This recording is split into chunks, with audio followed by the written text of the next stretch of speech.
Yo, so I want to share what I have on my master chain that's been helping me with my mixes lately, kind of keeping the frequencies under check and the tonal balance, kind of making everything just easier, just kind of hearing things, being able to analyze stuff better. So what I do is I have this AB plugin, Metric AB, that has all these reference tracks that I use for the genre of music that I typically make, and I can kind of bounce between them and then AB my song with whatever track I'm referencing. So that's the reference track,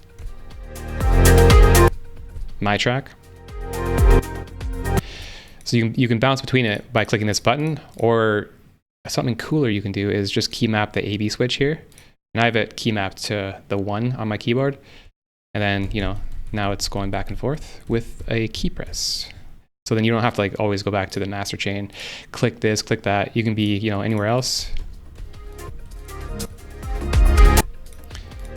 So that's lovely. And then that's mainly what I use this plugin for. I mean, there's a lot of other stuff you can use it for, like checking the stereo image of things, the loudness.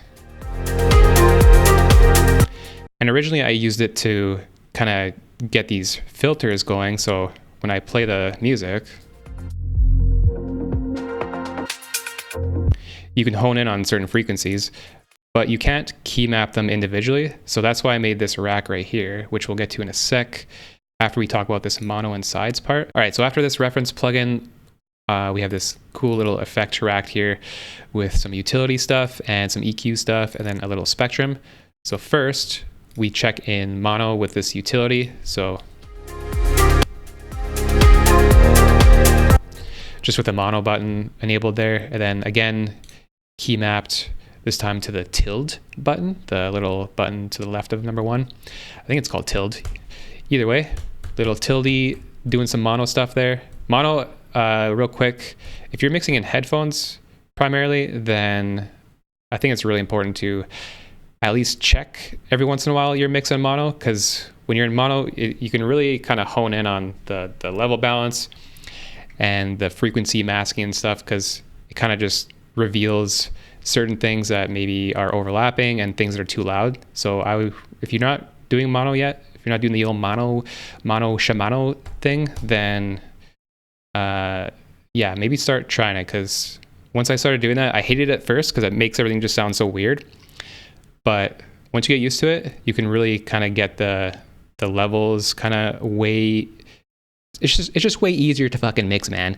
All right, when you're in mono, it just makes levels easier to balance. So that's my little spiel on mono. And then I have another utility that's going to be not mono, but checking all the side information. So here is an example.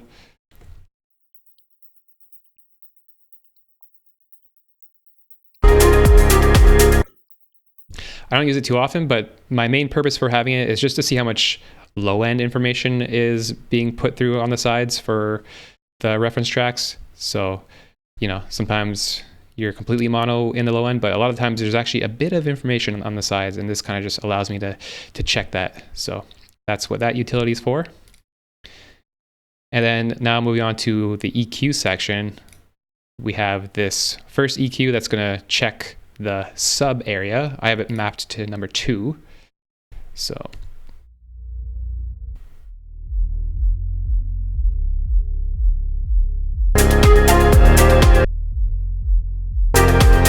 yeah, I'm obsessed with the low end, especially for this type of genre. It's kind of important to have it really dialed in. So it's an endless pursuit of getting the low end right, and I find this helps a lot. It just kind of focuses in on the sub area just to kind of get the balance right. So that's what this one's for.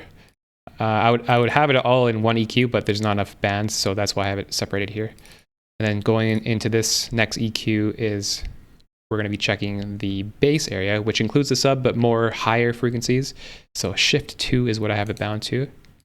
Shift 2, which is the @ sign.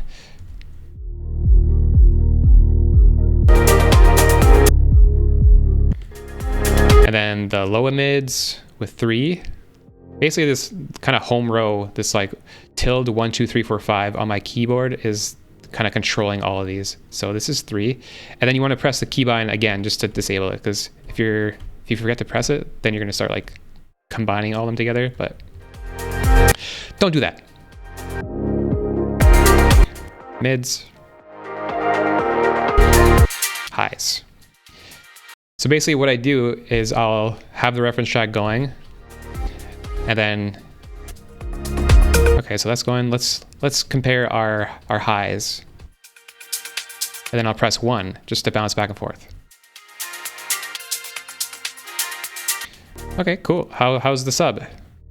So let's press 2.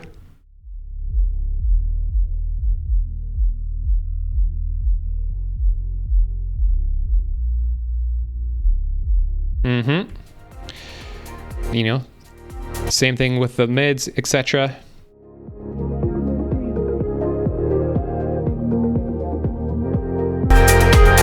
Beauty. And then we wrap it up with a little bit of a visual aid for the sub area. So I have this spectrum here. It's an audio effect from Ableton. By default, it doesn't look exactly the same. So copy these settings if you want to hone in on this sub area. What it's basically doing is just allowing me to visually get an idea of how the sub kick kind of stuff's going on back down there, because sometimes you can't always trust your ears. So it's a good kind of good backup, a good second set of, it's just a way to help.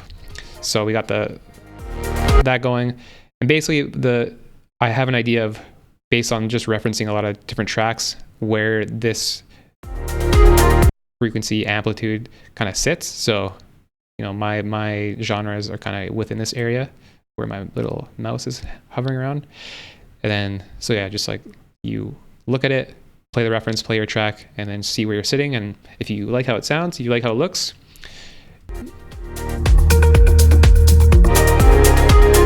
you're off to the races. So that is that. All these keybinds will not save when you're if you like save this into your browser and then kind of drag it back into your master. You're gonna have to rebind all the keybinds every time you want to redo that. So to solve that, do everything, keybind everything, make sure it's all how you want it, and then go to File, save live set as a default set, and then just name it whatever you want. And then that way, going forward, you can just, you know, every time you open up a new project, you're gonna have all this stuff saved, ready to go, keybinds working, etc. So that's nice. That'll save you some time. So yeah, that's what I've been putting on my master just to kind of help with mixing. If you want to download it, I'll have it down below. It's probably on Patreon and on my website, so your choice, wherever you want to get it. It's free. And then, yeah, if you need help with anything else, just let me know. And we'll see you soon. Bye.